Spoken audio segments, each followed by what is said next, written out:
शहर की इस शोर भरी दुनिया में कुछ खामोशियां बहुत गहरी होती हैं और उन्हीं खामोशियों में डूबा था रिटायर्ड पुलिस ऑफिसर पंडित जी का पुराना बंगला, जहां बाहर तूफान की आवाज थी, लेकिन उनके दिल के अंदर उससे भी बड़ा बवंडर चल रहा था। मेज पर 2 थालियां सजी थीं, जैसे वो किसी का इंतजार कर रहे हों। घड़ी की टिक टिक हर सेकंड के साथ उनके अपराध बोध को और भारी बना रही थी। और सवाल बस एक था, इतनी रात को आएगा कौन? तभी दरवाजे पर दस्तक हुई। ठक ठक ठक। पंडित जी ने कांपते हाथों से कुंडी खोली, लेकिन सामने कोई नहीं था, सिर्फ जमीन पर पड़ा एक पुराना पीला पड़ चुका लिफाफा।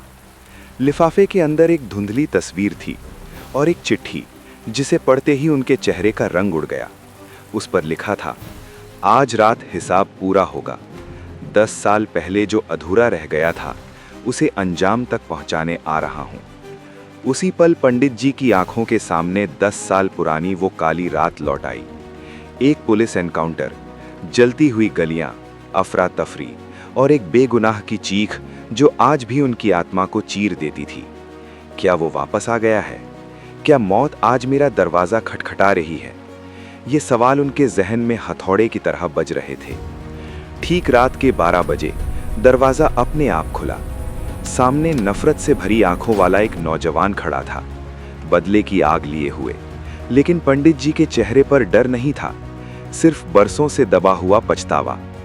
उन्होंने सच कबूल किया कि उस रात मारा गया आदमी बेगुनाह था, और उसी गुनाह की सजा के तौर पर उन्होंने अपनी पूरी पेंशन उस बेटे के नाम जमा कर दी थी, सालों तक बिना किसी उम्मीद के।